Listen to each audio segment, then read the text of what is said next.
Ako si Joseph Marco. Handa na ba kayo? Sila ang bagong henerasyon ng leading men sa telebisyon. Matapang, matikas, at malakas ang dating.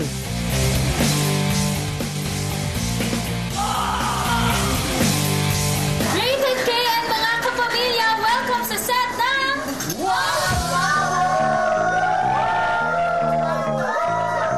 Alam mo yung tatlo sila na talagang sobrang ine-embrace bawat characters. Ayun, busy-busy sila magpalabas ng abs kasi isa yun sa requirement ko.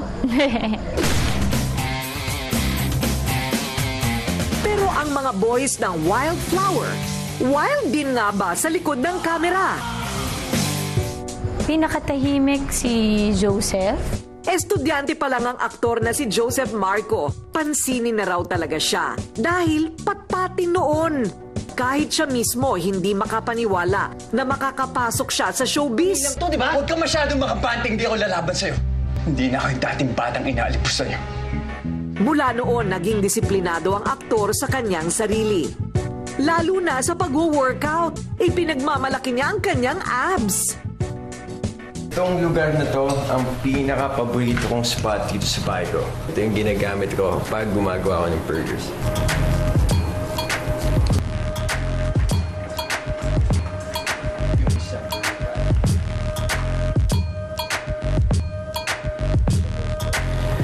Okay guys, ready na ang mga burger ko.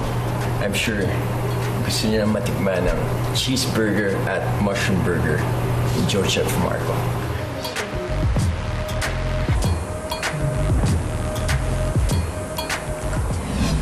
Natakasan ako ng baliw. Natakasan ako ng baliw! Ang terror na Mayor Arnaldo Ardiente na si R.K. Bagatching. Tangkang manakit kay Ivy. Nagtrabaho noon sa call center. Pero hindi raw yun ang hilig niya. Na-inspire kasi siya sa pag-arte ng kanyang kuya na si Raymond Bagatching. At one point nung bata ako, pinapanood ko siya sa TV. Siguro kaya ko din gawin yung ginagawa niya. I always believe that there's innate goodness in people. Nag-audition sa indie film. Pumasa para sa isang gay role. Alam mo yung siya si Mr. Mayor sa set namin, pero pagka-cut, iba yung kakulitan. Sa TV, mayor ang kanyang role.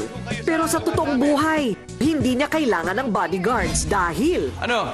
Handa na ba kayo? mahusay siya sa Muay Thai at boxing.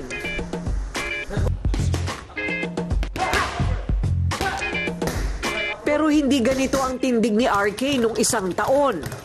Nang maaksidente sa pagbabasketball at mapuruhan ang kanyang tuhod. Kasi syempre yung tuhod napaka-importante. So, nag-venture ako sa boxing. Meron naman silang mga conditioning training to strengthen your legs. Swerte talaga ako. Mabait na yung amo ko. Meron pa akong bago nakilala na ubod na ganda. Ako ba? Ang bagong kapamilya na si Vin Abrenica may pinagmanahan sa pagiging leading man. Miss, pwede niyong paghiwalayin kasi maghiwalay na kami. Dati kami pero ngayon hindi na. Okay po. Kuya niya si Aljur Abrenica. Pero malayo daw sa totoong buhay ang pagiging astigin ni Vin sa serye. Hiyang-hiya ako na kapag nakikita ko yung sarili ko dati. Maitim na maitim ako. Sa kolehiyo, 4 na beses na papalit-palit ng kurso. Nursing, HRM, English Studies, hanggang mauwi sa culinary. Dito lumobo ang kanyang timbang sa 179 pounds. Masunuring bata si Vin sa gusto ng kanyang magulang, pero may hinahanap siya. Walang kaalam-alam ang magulang nang makita na lang siya sa TV na kasali sa isang artista search.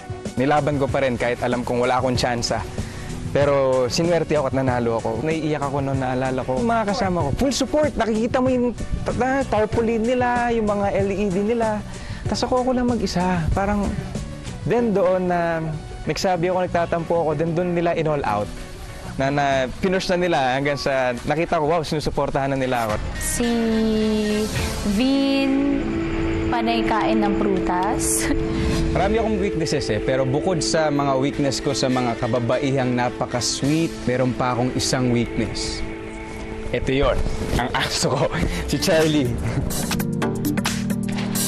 Pagkatapos nito, nag-swimming ang aktor para daw sa kanyang cardio. Para sa akin, the best is swimming kasi flexibility, tsaka lahat ng muscles mo sa katawan gumagalaw.